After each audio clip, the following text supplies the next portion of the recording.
So we have a couple of initiatives running, and we have currently 50 to 80 developers working on in this SAP Gamification Cup on gamifying applications, business applications. And what I've seen so far is a variety of things that they're trying to tackle. Travel expense system, for example. Looking at how menu structures with complicated functionality can be something that you start unlocking. So when you start as a newbie in a screen, any screen that you are, any application that you are, you only see a certain type of functionality, and you have to work your way up in order to get the more complicated functionality, and then it is displayed publicly on the UI that you have your badge and your master in, I don't know, leave request. So these are things. Another one that I've seen is a mock-up prototype for project planning or time reporting. So when you have multiple projects that you're running and you report your time, how much hours you spend on certain things, they used a Tetris game approach. So these building blocks that are falling down and then different colors.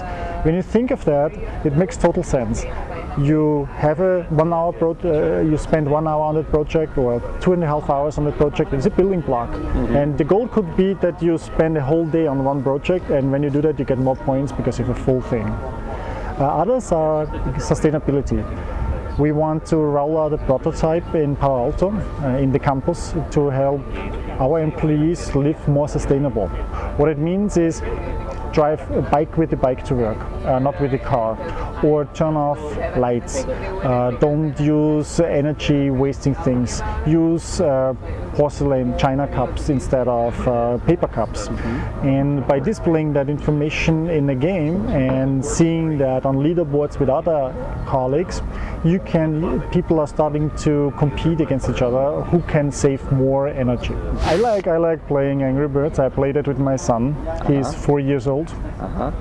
Now the thing is that he's better than me with that stuff, and he would not tell me how I can become better and beat him.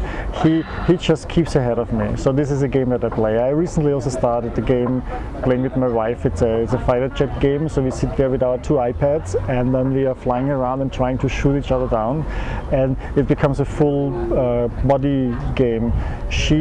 Because you have to move the tablet in a certain way to control your airplane, she does really like this 360-degree turns with her whole body on the bed to do this, to beat me with the plane fighting. So I think it's natural, it makes it more fun. I'm trying always to have a playful approach to things, especially now that I have a child. And you could try 2 approaches with a child. One is just a serious way, or the other is the playful way. And the playful way has proven to be way more effective and makes us way more happier than that. I give just an example. Yeah? We have the routine that my son has in the evening. Of course, go to the bathtub to shower or to wash. And children normally try to beat you with that by pushing it out as long as they can, so that they can stand up longer and not have to go to bed.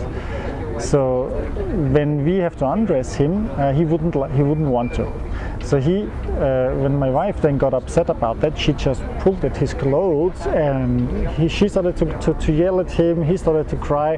Everybody was upset. It was not a good situation. I said, stop it, we tried a different way. And I started telling my son, because he wants to always have the confirmation that he's already a big boy, that he's not a baby anymore. I tell him, okay, only big boys can undress themselves. Yeah, only big boys can do that. Babies cannot undress themselves. And then he sits there, listens, and then he starts pulling at his clothing and undressing and sitting there. And I keep teasing him. We keep teasing and teasing and teasing him until he sits there completely undressed and beams at me, totally happy that he has done that. And I, oh, you're a big boy. You did it. And he has a playful approach with that, and also he has mastery over that situation. He knows of how to undress himself. He undresses by himself, not by somebody, through somebody else, and it's way more fun. So that's why I'm convinced, and every parent who tries and is successful that will tell you that the playful approach is way more successful and effective. I've seen that actually in the gamification area a lot. Many of the experts that are here have children. Amy Jo Kim, she has a 4-year-old as well. Yeah, she's one of these experts, and they all look at that and come with this experience from children, of how children react to things and how you have to keep them entertained but also engaged and learn something.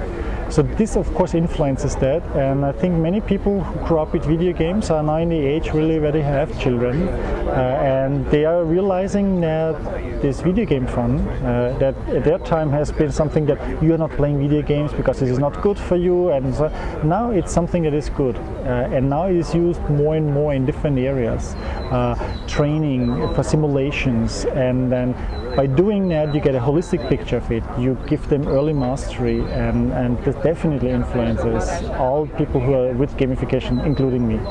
Thank you very much. Thank you.